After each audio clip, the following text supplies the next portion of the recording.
Hey everyone, Zane here, and today we'll show you how to fix lock or restricted Apple Pay account.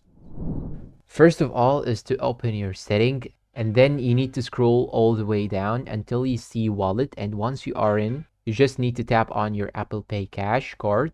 And now this is where you need to verify your identity. Now verifying your identity is the crucial step in order to verify.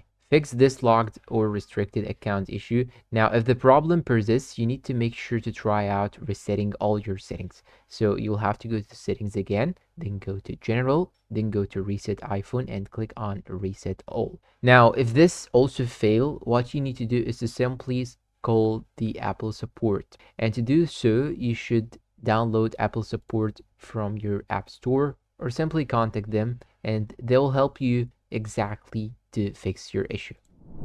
And that's all for today's video. If you find it helpful, please don't forget to support us with like, subscribe, comment, share. Thanks for watching and see you in a new video.